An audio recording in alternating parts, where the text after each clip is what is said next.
अस्सलाम वालेकुम and welcome back. Part two पे यार आप लोगों ने काफ़ी प्यार दिखाया और मैं कमेंट्स पढ़ रहा था तो 80-85% कमेंट्स यही थे, पार्ट थ्री जल्दी बनाए पार्ट थ्री। और इनफैक्ट मुझे इतने मैसेजेस आए नेक्स्ट पार्ट के लिए कि मुझ पे जो है ना थोड़ा सा प्रेशर क्रिएट हो गया। हाँ तो बिफोर वी मूव ऑन मैं एक छोटी सी जो है ना ऑफ द टॉपिक एक बात करना चाहता हूँ। हुआ ये कि मैंने कुछ दिनों पहले ना अपने जो एल्गोवेयर्स ब्रांड है उसकी वो इंस्टा पे रील डाली तो वो ना quite famous, mean it touched I think more than 100,000 views. Comments में ना अब आ रहा था कि शर्ट की क्वालिटी दिखाओ, 500 वाली शर्ट तुम 2000 की बेच रहे हो, ये वो फलाना। तो I just want to address that. So basically quality की थ्योरी ये है कि क्वालिटी किसी चीज़ का नाम नहीं है, क्वालिटी एक एक्सपीरियंस का नाम है। It's a term given to the experience of a person जो कि वो चीज़ इस्तेमाल करे और उसको फिर पता चले कि क्वालिटी क्या होती है। अगेन इसलिए मैं कहता हूँ एक दफ़ा सिर्फ बाय करके देख लें, नहीं होगा तो आप बेशक वेबसाइट पे आके रिव्यू डालें, मैसेज भेजें, कोई इशू होगा तो I be responsible. So last video जो हमने छोड़ी थी वो छोड़ी थी कि मैंने अपनी कैसे जॉब ढूंढी ले ऑफ होने के बाद। अगर आपने नहीं देखी पार्ट टू तो मैं इधर वीडियो का लिंक लगा दूंगा, पार्ट टू देखिएगा ताकि आपको कॉन्टेक्स्ट की समझ आ जाए। तो ये दोनों मैंने मुझे लैंडिंग पेजेस दिए गए बनाने के लिए, वो मैंने बनाए। उसी में मेरा जो है तकरीबन 3 हफ्ते गुजर गए सीखते हुए कि भाई ये क्या होता है वो क्या होता है। फिर उसके बाद जो है, क्योंकि मेरी कोई फॉर्मल ट्रेनिंग नहीं थी, रिमेंबर वो पिछले वाले में तो बस वो चल काम ही था। फिर मैं मूव ऑन हुआ बूटस्ट्रैप पे। उसने कहा कि अब जितनी भी CSS लिखी है इस सारे को रिप्लेस करो बूटस्ट्रैप से। मुझे बूटस्ट्रैप का नहीं पता था, पता था पॉइंट इस मैंने काम नहीं किया हुआ था, तो बूटस्ट्रैप से रिप्लेस करना था। वो किया हफ्ता लगा के। उसके बाद फिर मैं ग्रेजुअली मूव ऑन होता गया आहिस्ता आहिस्ता जावास्क्रिप्ट की तरफ, जिसको हम वनीला जावास्क्रिप्ट कहते हैं। वो किया जे क्यूरी, फिर एजैक्स, इस तरह की चीज़ें, मतलब पॉइंट वो समझना चाहा कि कैसे कम्युनिकेट करता है बैक एंड फ्रंट एंड ये। फिर उसके बाद फिर मैं मेरी जो है ना वो एक प्रोजेक्ट असाइन हो गया मुझे। करते करते ऐसे गुजरता गया वक्त, ठीक है। कोविड चलता गया, साथ साथ वक्त गुजरता गया, प्रोजेक्ट्स पे काम आते गए, करते रहे, टीम असाइन होगी, मैं एक प्रोजेक्ट का पार्ट हो गया ऑफिशियली। क्लाइंट को भी पता चल गया कि मैं एक नया हायर हूँ उसके प्रोजेक्ट में। मूविंग फॉरवर्ड एक तो ये ट्रेंड हो गया था ना, मतलब एक तो ये चीज़ तय थी कि हर 6-6 महीने बाद मेरी जो है सैलरी बढ़ती रहनी, ठीक है। तो मुझे इसकी कभी लाइफ में टेंशन नहीं हुई। काम साथ साथ आता गया, ऑब्वियसली बीच में बहुत से प्रोजेक्ट्स आए, नए प्रोजेक्ट्स आए। एक वक्त में मैं 2-2 प्रोजेक्ट्स पे भी काम कर रहा था, मुझे याद है। आहिस्ता आहिस्ता उन्होंने मुझे सिर्फ कोडर के तौर पे जो मुझे रखा हुआ था उधर से उठा के मुझे उन्होंने ट्रांजिशन किया कि यार मैं ना अब प्रोजेक्ट्स को थोड़ा सा मैनेज करूँ। क्लाइंट आता था उनके पास, BD टीम क्लाइंट लाती थी, तो मैं फिर इंटरव्यूज़ देता था। ये भी पॉइंट आया कि मैं इंटरव्यूज़ देने लग गया कि क्लाइंट ने कहा कि यार मैं तो तब हायर करूँगा जब आप मुझे इंटरव्यू देंगे। तो फिर उन्होंने मुझे होता क्या था, वो CEOs जो है ना वो फिर मुझसे CV मांग लेते थे, उसको ना खुद ही जो प्रोजेक्ट होता था उस हिसाब से चेंज करके CV को पिच कर देते थे, भेज देते थे। ऐसे ना मैंने फिर मतलब प्रोजेक्ट्स करना शुरू हुए, मेरे पास आने भी लग गए प्रोजेक्ट्स, और हम लोग जो हैं कंफर्टेबल होते गए, ठीक है, थोड़े से सीनियर होते गए, कुछ लोग छोड़ के गए, कुछ नए लोग आए। तो फिर जब जाहिर है होता क्या है, एक तो अगर आपका स्टार्टअप हो, छोटा सॉफ्टवेयर हाउस हो, 20-25-30 बंदों का, तो हर कोई किसी को जानता है ऑब्वियसली। CEOs भी साथ ही बैठते थे, वो भी काम करते थे, हम भी काम करते थे। जाहिर है आहिस्ता आहिस्ता 2-3 साल गुजरे, तब तो आप एक बड़ा रेगुलर एक फैमिली सी बन जाती है, तो आप उसका बड़ा इंटीग्रल पार्ट हो जाते हो, आप एक सीनियर हो जाते हो। तो नए लोग जो आते हैं फिर जाहिर है वो आप से जूनियर होते हैं, को कई दफ़ा रीच आउट करते हैं कुछ सीखने के लिए, कुछ पूछने के लिए। आप भी उनको कई दफ़ा रीच आउट करते हो कुछ पूछने के लिए। जाहिर है वो लर्निंग तो बोथ वेज होती है। तो इस तरह करके सिलसिला चलता रहा। मैं आपको बताता हूँ इंटरेस्टिंग पार्ट। अच्छा, ये इंडस्ट्री का ना, ये इंडस्ट्री में होता है, तो मैं अब क्योंकि मैंने आप लोगों से तहैया किया हुआ है कि मैं आप लोगों को चीज़ें बताऊंगा, गाइडेंस के लिए थोड़ी सी अंदर की बातें भी बताऊंगा। तो ये ना काफ़ी कंपनीज करती हैं। तो एक ना जब आप एक सर्टेन सैलरी ब्रैकेट हिट करते हैं ना अपने करियर में, तो ना जो टैक्स है वो काफ़ी ज़्यादा होने लग जाता है। और फिर जब आप Aahista Aahista through the ranks चलते रहते हैं, सैलरी ब्रैकेट बढ़ती रहती है आपकी, तो ना एक पॉइंट आता है कि सैलरी ना में से जो टैक्स है ना sir, that becomes huge, I be honest. और मैं अब इस पॉइंट पे था कि ना मेरा टैक्स जो है, let's put it in words, जितना उस वक्त एक फ़्रेश ग्रेजुएट महीने की तनख्वाह पे लगता था ना, उतना मैं टैक्स दे रहा था हर महीने। तो वो एक दुखती रग थी, किसको देना इस मुल्क में टैक्स, है ना, किसी को नहीं देना।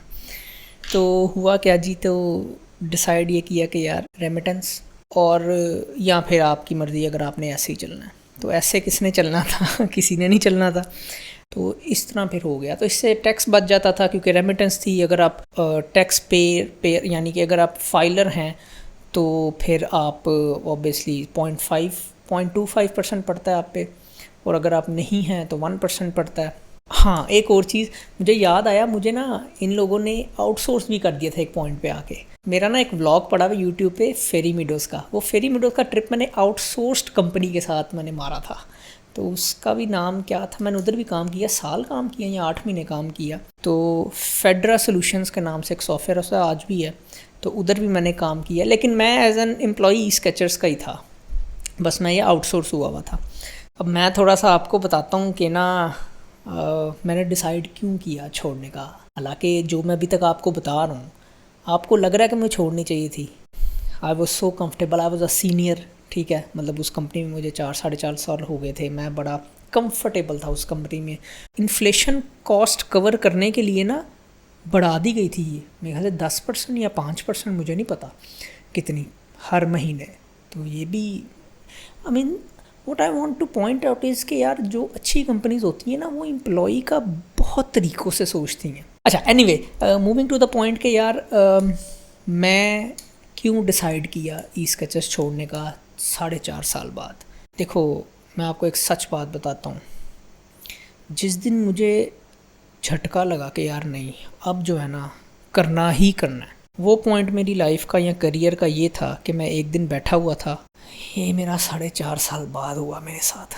एक प्रोजेक्ट में मुझे ऑथेंटिकेशन सिस्टम इम्प्लीमेंट करना था, फीचर। अगर आप लोग सॉफ्टवेयर इंजीनियर हैं या आप लोगों का प्रोग्रामिंग का एक्सपीरियंस है, आप लोगों को पता होगा कि authentication system is one of the first features of any application. मैं जब मेरे पास वो आया ना बनाने को, यकीन करो मुझे बेसिक्स भी नहीं आ रही थी कि ऑथेंटिकेशन सिस्टम में होता क्या है, ऑथराइजेशन और ऑथेंटिकेशन में फ़र्क क्या है, JWT टोकन क्या होता है, इसके कितने पार्ट्स होते हैं, सिग्नेचर किसको कहते हैं, एक्सेस टोकन, रिफ्रेश टोकन, ये क्या होते हैं, इनका मकसद क्या होता है, सर्वर लेस है, सर्वर पे कहाँ स्टोर करते हैं, सेशन क्या होता है। भाग करना तो था, मैंने कर दिया, मैंने सीखा फिर, but that pushed me to a realisation कि फ़हद साहब 4.5 साल तुझे इंडस्ट्री में हो गए हैं,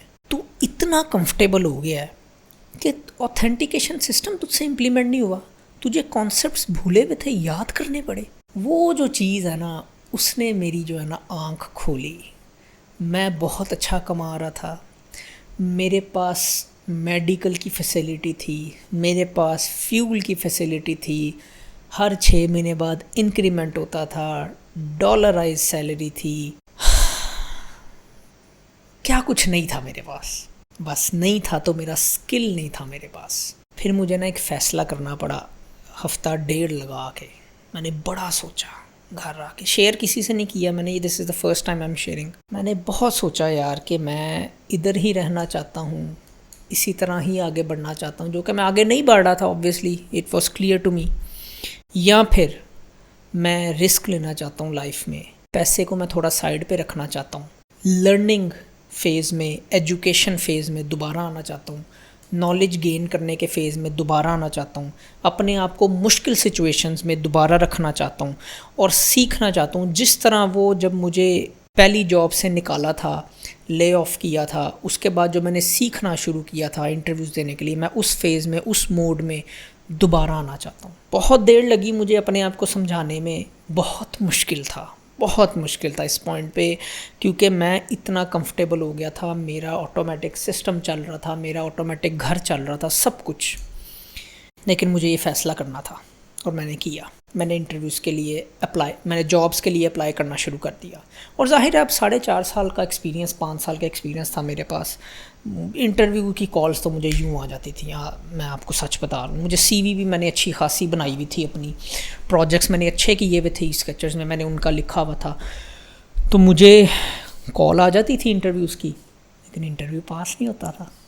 वही चीज़ जो 5 साल पहले मेरे साथ होती थी, आज भी हो रही थी। मैंने अप्लाई करना शुरू किया, मैंने इंटरव्यूज़ देना शुरू किया। इंटरव्यू तो कॉल आती थी, इंटरव्यू पास नहीं होता था। मैंने बड़ी बड़ी कंपनीज में भी इंटरव्यू दिए। इस फंड में मेरा दिल था कि मैं किसी अच्छी कंपनी में जाऊँ, मतलब नामवर कंपनी में जाऊँ। ऊपर से मुझे लत लग गई हुई थी डॉलर की। मैं उनसे बात करता था, टैक्स क्या क्या करेंगे, मेरी डिमांड ही वो होती थी।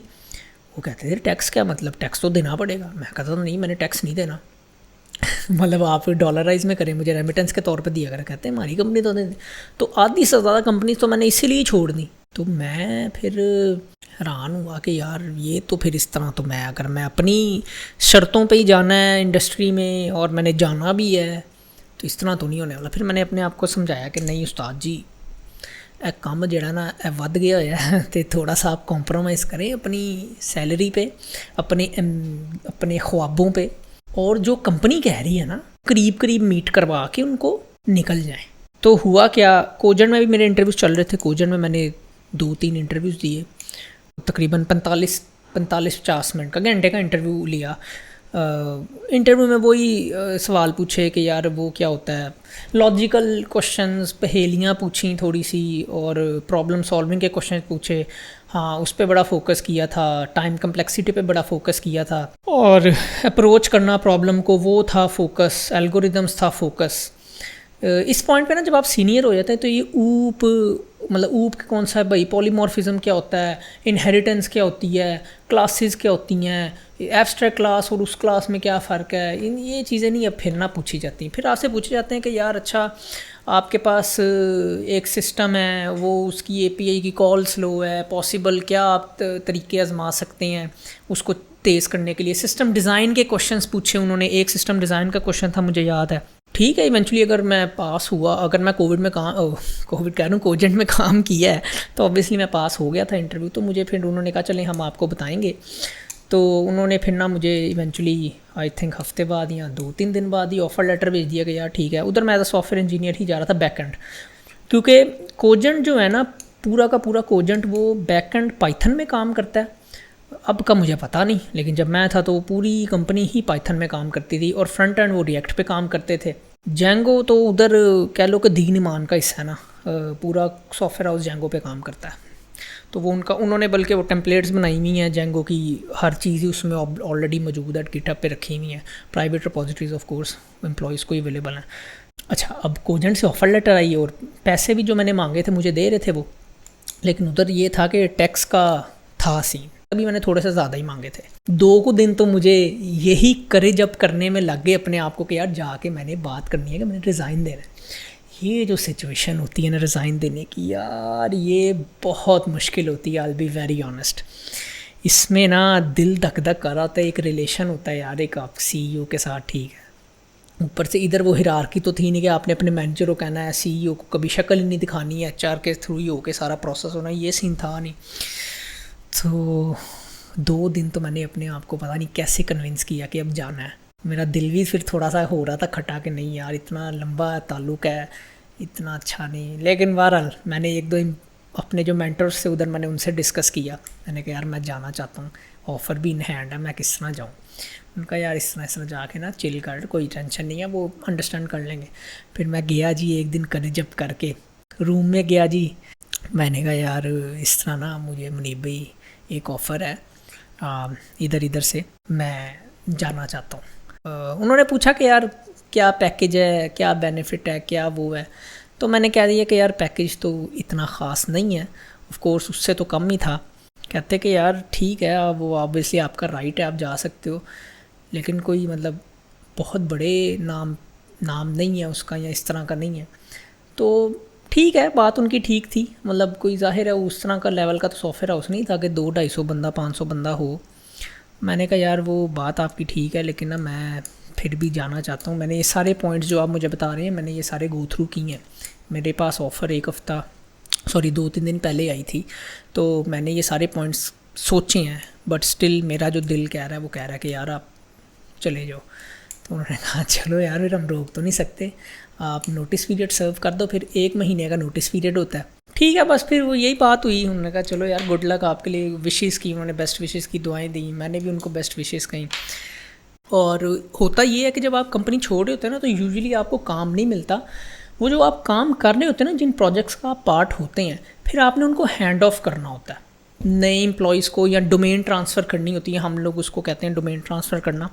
अब मैंने यहाँ 4.5 साल काम किया था, ठीक है, तो मुझे ना थोड़ी सी ब्रेक चाहिए थी। तो मैंने कोजेंट में ना फिर कह दिया था कि यार मैं नोटिस पीरियड जो है ना 5 हफ़्ते का मुझे मिला है, तो मैं 5 हफ़्ते बाद ज्वाइन करूँगा।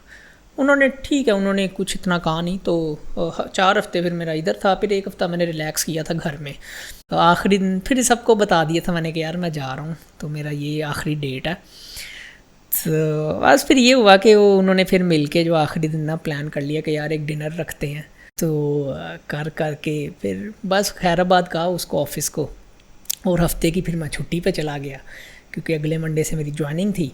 तो मैंने फिर घर आके जो है फुल जो है ना अपने आप को मी टाइम नहीं होता वो दिया। फिर ज्वाइनिंग डेट थी जी, ज्वाइनिंग में वो पहला दिन तो पहले 2 दिन तो इस्तकबाल ही होते हैं, वो आपको बैठा देते हैं जाके, आप इंट्रोड्यूस करवाती है एचआर आपको सारे। उधर की ज़रा एक अलग माहौल था कोजेंट का, मैंने कभी ऐसा माहौल नहीं एक्सपीरियंस किया था क्योंकि वहाँ सारे यंग थे। I was the senior one, ठीक है, मेरे ख्याल से मैं और 1-2 और लड़के थे बॉयज़ से जिनका एक्सपीरियंस जो है ना 4+ ईयर्स का था। बाकी सारे जो हैं फ्रेश ग्रेजुएट थे, 2 साल के थे, तो 2-2.5 साल के, फिर सारे जेन जी थे। ये भी है, not that I am I have something with Gen Z, but मैं बता रहा हूँ आपको, ठीक है, आप लोग भी जेन जी हैं ज़्यादा, मेरी ऑडियंस मुझे पता है। तो लेकिन वो एक कल्चरल हिट आया था मुझे कोजेंट में जाके ना पर्सनली कि यार अच्छा इस तरह भी काम होता है ना, इतने मॉड स्क्वाड माहौल में भी काम होता है। उधर हम मुंडे होंदे सी असी ते विच ही गल्लां भी कर लेंदे सी ते विच ही गालां गूलां भी कट लेंदे सी। समझ रहे हो ना बात को। तो बड़ा चिल माहौल था उधर पिछली कंपनी में। लेकिन उसका ये मतलब नहीं कि कंपनी बुरी थी, वो आपस में वो CEO भी कभी कभार जो है ना जब छुट्टी होती थी घर कोई नहीं गया होता था, चिल माहौल, गेमें खेल रहे होते थे बैठ के। तो ये सब भी था, बड़ा सीन था। तो इधर आके भाई मुझे कल्चरल शॉक लगा। इधर भाई वो मॉड स्क्वाड फुल माहौल, और बहरहाल हम भी, ऐसी बात नहीं है कि हमने कभी ये माहौल देखा नहीं। मतलब अगर आपको पता है मेरी यूनिवर्सिटी और मेरी जो स्कूलिंग है किधर से है, तो वो ये माहौल के हम थे आदि। लेकिन अगेन प्रोफेशनल लाइफ में ज़रा इस तरह का नहीं एक्सपेक्ट किया था मैंने। लेकिन ठीक है, I am not against that. मुझे उसने बड़ा ग्रो करवाया और मुझे उसने बड़ा वो थोड़ा मॉडर्नाइज़ किया। सीखता हूँ मैं ऑब्जर्वर हूँ, तो मैं तो बड़ी चीज़ें ऑब्जर्व करता हूँ, बहुत चीज़ें सीखता हूँ सीखने वाली। तो बहरहाल वहाँ पे फिर मैंने ये है कि मेरी ट्रांजिशन हुई प्रॉपर। एक वहाँ पे बहुत ना फॉर्मेलिटीज़ थी। सो मुझे शुरू में तो काफ़ी वो थोड़ा सा ना रेजिस्टेंस मैंने अपने अंदर देखी कि यार इस माहौल में पता नहीं मैं एडजस्ट हो पाऊँगा अभी या नहीं। क्योंकि ना if I be honest with you, मैं एक बड़ा ना खुले माहौल का आदी हूँ। मैं काम करने का आदी हूँ कि मुझे ना फ्रीडम दे दिया जाए, काम बता दिया जाए, मैं कर लूँगा, ठीक है। अगर रिस्ट्रेन या बाउंड्रीज़ रख के मुझसे काम कराया जाएगा और कहा जाएगा कि नहीं भाई बस इसी फ्रेम ऑफ रेफरेंस में आपने काम करना है, शायद मैं उस तरह परफॉर्म ना कर पाऊँ। तो ये हुआ मेरे साथ वहाँ शुरू में, क्योंकि मैंने बताया ना वो उन्होंने हर चीज़ की ना एक वो प्रॉपर हिरार्की बनाई हुई थी। और वो जो कि अच्छी बात है उस कंपनी के लिए जो कि ट्रांजिशन कर रही है एक छोटी कंपनी से बड़ी कंपनी में। वो उस वक्त 70 बंदे थे या पता नहीं 80 बंदे थे। दे वांटेड टू गेट 150 या 100, मुझे नहीं अब याद। तो उधर ना प्रोसेसेस बहुत ज़्यादा थे for me to consume. So what happened was I started developing a level of resistance in a way कि मुझे ना चीज़ें ऑकवर्ड लगना शुरू हो गई थी उस पॉइंट पे कि यार क्या बकवास है यार, काम करवाओ, काम होना चाहिए। एक लाइन 2 लाइनों के बीच में गैप क्यों है, कोडिंग क्वालिटी ऐसी है तो फलानी है। अब इसमें मैंने काम नहीं किया था इस तरह ना, मेरी कोडिंग का जो स्ट्रक्चर था ना बहुत बुरा था, क्योंकि तब अब तो खैर वो चैट जीपीटी है, ओ सॉरी एलएलएम्स हैं, तो उनको फिर हम प्रॉम्प्ट दे देते हैं कि भाई बेस्ट प्रैक्टिसेस ही रखनी है। लेकिन मेरी best practices I am guilty as charge for this that I was not a good coder. होनी चाहिए कोड क्वालिटी, बड़ी कंपनीज में ये चीज़ों का बहुत ख्याल रखा जाता है। सो हुआ क्या, अब आते हैं कि यार when did I decide to leave Cogent and why. So here's the thing, देखो मैं ना कुछ आपको बताना चाहता हूँ। अगेन ये मेरा personal, again obviously personal opinion है। सो मेरे एक्सपीरियंस में ना, जब एक कंपनी ट्रांजिशन कर रही होती है ना from suppose 50 to 100 head count, so ना उसमें बहुत क्विकली स्विफ्टली चेंजेस आती हैं, कुछ चेंजेस आती हैं, कुछ रिवर्स होती हैं। पॉइंट इज़ वो कंपनी भी एक्सपेरिमेंटल फेज़ में होती है। अच्छा यार अब हमने 70 बंदे हायर करने हैं, अच्छा नहीं 70 से काम नहीं बना, हमने 50 करने हैं वापस, तो बाकियों को निकालना है। यू नो इस तरह चलता रहता है। Again that's how learning happens, that's how things, companies grow, they were trying to grow back then, अब नहीं मुझे पता। सो इसमें ना बहुत सी आउट ऑफ द वे जाके चीज़ें भी फिर आपको उस कंपनी में देखने को मिलती हैं। पर्सनली मैं जिस इन्वायरमेंट से, जिस माहौल से मैं आया हुआ था, हमारे यहाँ बड़ा चिल माहौल होता था। मैंने बताया ना, वो एक सेंस जो थी ना वो डेवलप हो गई थी कि यार यू नो इनसिक्योर बंदा हो जाता है। फिर मैंने डिसाइड किया कि यार मैं ना छोड़ना चाहता हूँ।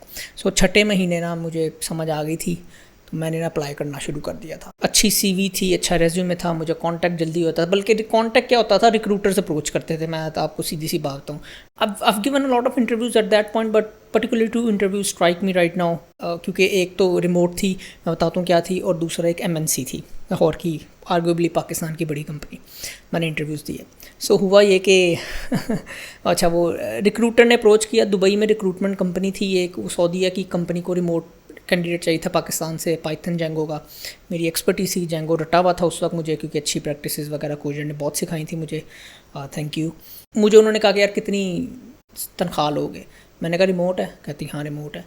मैंने कहा रुपीज़ में या डॉलर में है? कहती डॉलर में है। तो चलो मुझे थोड़ा सा ना सुकून हुआ। मैं कहा चलो यार वापस डॉलर पे आएंगे। तो मैंने उसको ना कोट कर दिया। मैंने कहा यार $2,000 लूँगा। मैंने $2,000 की, उन्होंने कहा नहीं यार 2,000 तो हमारा बजट नहीं है। उन्होंने कहा हमारा बजट 1700 है या 1600 है। फिर मैंने हिसाब किताब लगाया। मैं कहा यार टैक्स नहीं देना, रेमिटेंस है, सब कुछ है। मैंने कहा ठीक है यार। मैं घर कोजेंट का ही काम कर रहा था, प्रोजेक्ट का, क्योंकि डेडलाइन रीच हो रही थी।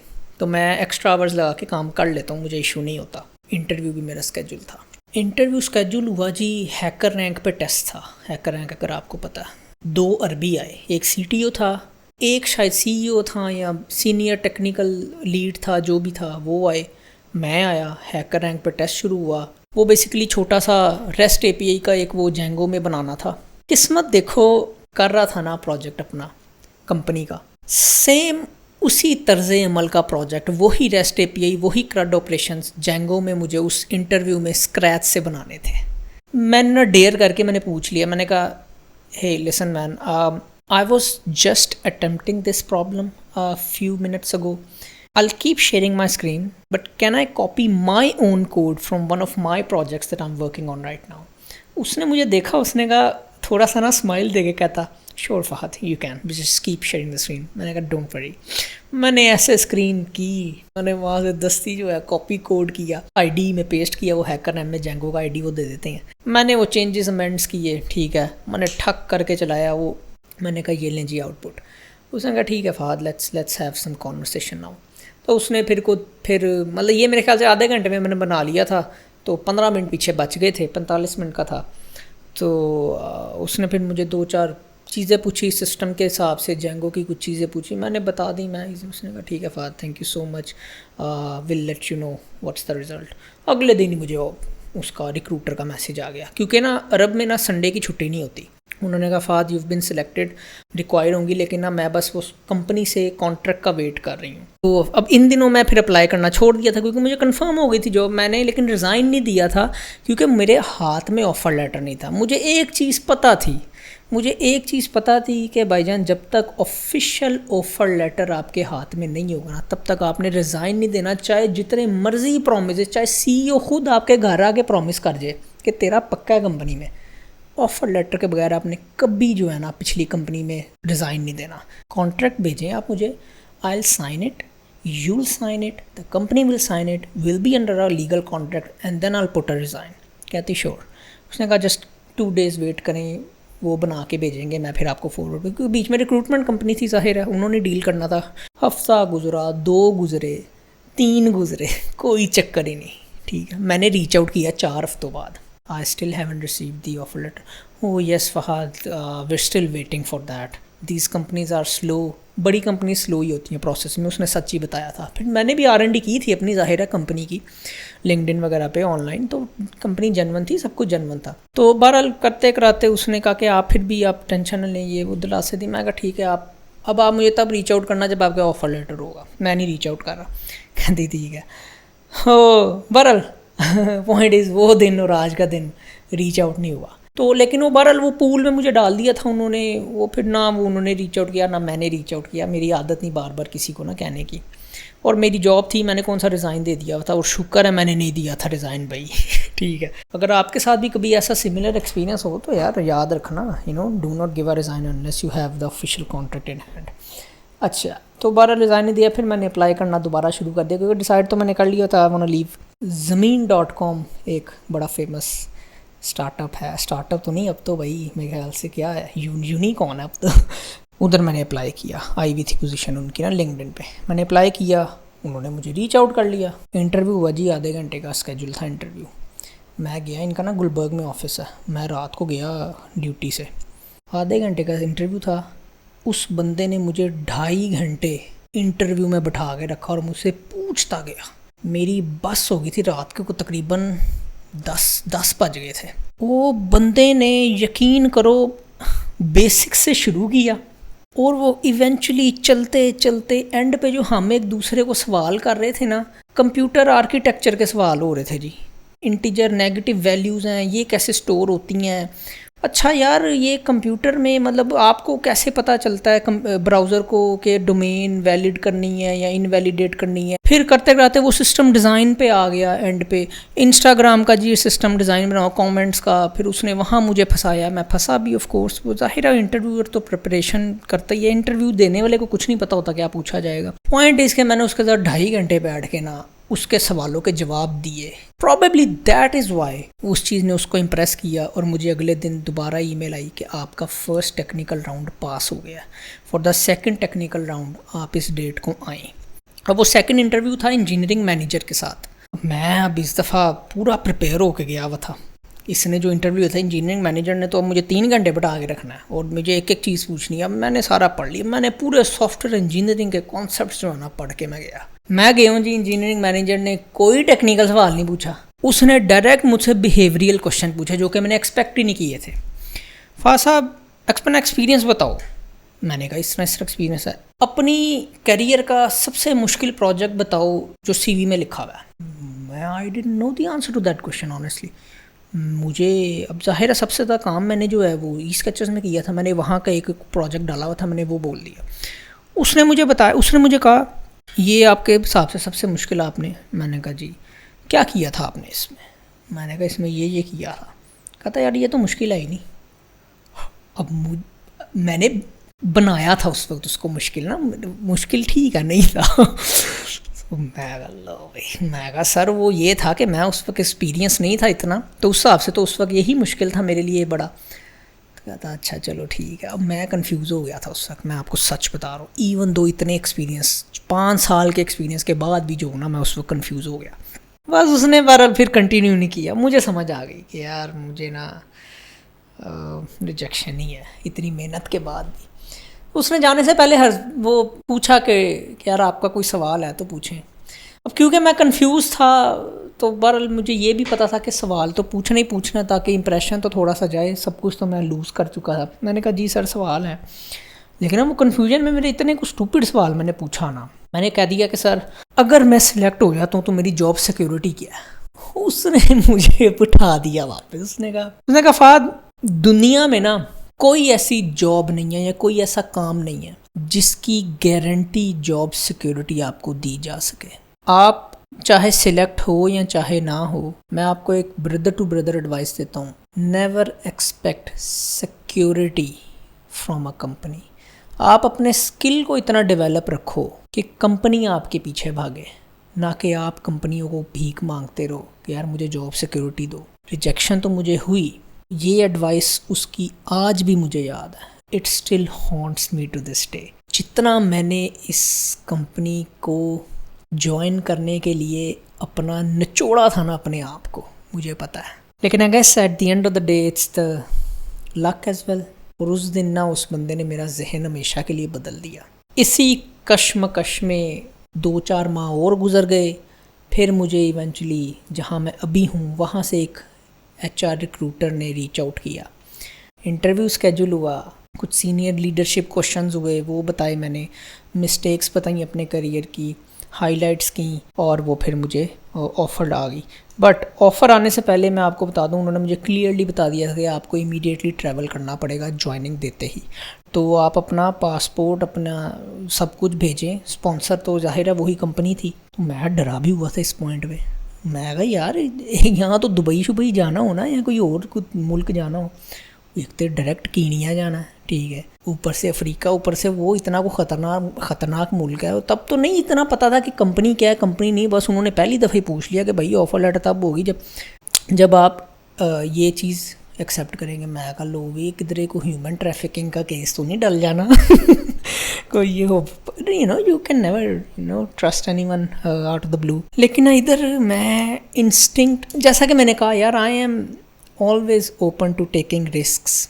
मैंने अपनी ज़िंदगी का एक वो लक्ष्य बना लिया कि रिस्क लेना ही लेना है। मैंने ना अपनी लाइफ का एक गोल बनाया हुआ था, एक टारगेट बनाया हुआ था कि मैंने एक सर्टेन सैलरी ब्रैकेट हिट करनी है अपने करियर में, एंड दे एक्सेप्टेड इट। क्योंकि मैंने बताया ना मेरा एक गोल था, एंड आई वॉज लुकिंग कि यार वो गोल अब फाइनली 5 साल बाद मैं अचीव कर रहा हूँ। और इन्होंने कहा कि एज सून एज़ पॉसिबल आपने रिज़ाइन देना है। मैंने फिर इनसे बात कर ली थी, मैंने कहा एज सून एज़ पॉसिबल नहीं हो सकता, this is not how it works in the industry. मैंने रिज़ाइन नहीं दिया था, उसके दौरान इन्होंने मुझे बता दिया था कि भाई हम इस तारीख को फ्लाई करेंगे, and that was less than a month. और जो मेरी रिस्पॉन्सिबिलिटीज़ और रोल्स कोजेंट में थे, 1 महीना भी थोड़ा पड़ना था, मुझे उस चीज़ का अंदाज़ा था। लेकिन मैंने फ़ैसला कर लिया हुआ था।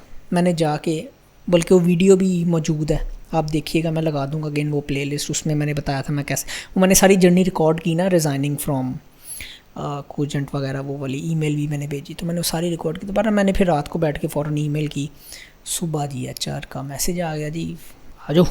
वही वो कि यार हम आपको चाहते हैं कि आप रहें, कोई सैलरी का इशू है बताएं, ये वो। तो ऑनेस्टली सैलरी तो जो मर्ज़ी कर लेते, ये मीट शायद ना कर पाते।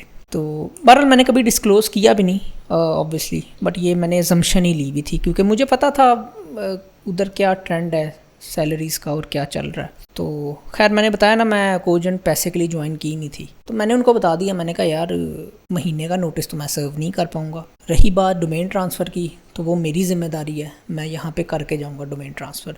क्लाइंट्स की ज़िम्मेदारी मेरी है, मैं क्लाइंट्स को सी ऑफ करके जाऊँगा, ट्रांजिशन करके जाऊँगा। एस्केलेशन आ गई कि 2 हफ्ते छोड़ें, 4 हफ्ते छोड़ें, 2.5 या 2 महीने का नोटिस पीरियड होना है।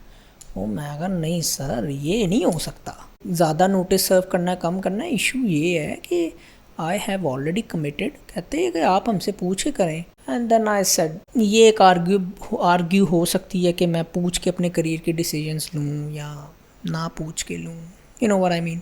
फिर जाहिर है थोड़ा सा ना आपको प्रोफेशनलिज्म में रह कर ही थोड़ा स्ट्रेट फॉरवर्ड होना पड़ता है इन सिचुएशंस में। और मैं एक्सपीरियंस भी था, मैं सीनियर भी था, तो I know how to handle these escalations और rather these situations that come up. मैंने कहा देखें, लेट्स बी प्रोफेशनल्स, ठीक है, let's talk it through, let's work through it. तो फिर इवेंचुअली डिसाइड हुआ कि यार 1.5 मंथ का नोटिस पीरियड होगा। हुआ ये कि फिर वहाँ जाके फिर मैं ये करता था, सुबह 8 से मेरी शाम 5 तक जो है ड्यूटी होती थी उधर के क्लाइंट के साथ, और फिर 5 से लेके आके मैं होटल में अपने काम किया करता था इनका। अब मैं कीनिया में ही था, तो क्लाइंट का मुझे मैसेज आना बंद हो गया। तो मैंने उसको रीच आउट किया, मैंने ईमेल पे भी किया, मैंने स्लैक पे भी रीच आउट किया जहाँ कनेक्ट था। मैंने कहा यार what happened, I mean I am waiting for your response on the features that I have deployed, let me know. कहता father I have heard that you resigned. मैंने कहा yes I have resigned. The reason I picked you guys is because I interviewed you and I wanted to work with you only.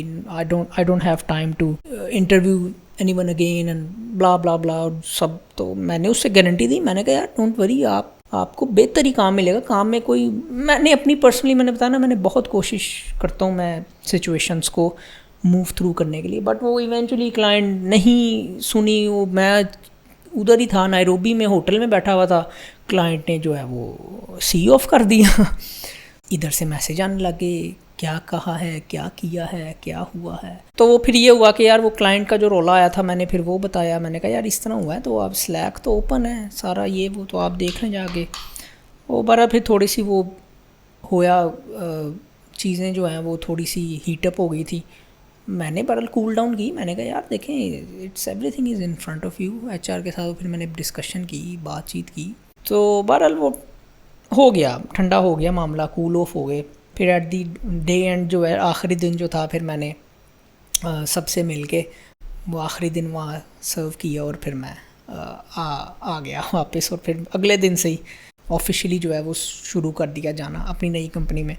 लेकिन यार I guess this is what makes up a man at the end of the day, right. ये stress, ये constant poking, overall अगर career को अगर मैं एक phrase में करूँ, so first job I got laid off, second job मैंने इसलिए छोड़ी क्योंकि मैं कंफर्ट जोन में आ गया था, थर्ड जॉब मैंने इसलिए छोड़ी क्योंकि मैं माहौल में एडजस्ट नहीं हो पाया। अब ये फोर्थ जॉब, वैसे तो फोर्थ से ज़्यादा वाली जॉब है, बट फोर्थ जॉब मैं कर रहा हूँ।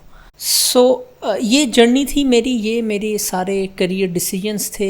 आई don't know if they were stupid, I don't know if they were wise, but you know you become wise when you go through the steps I have been through.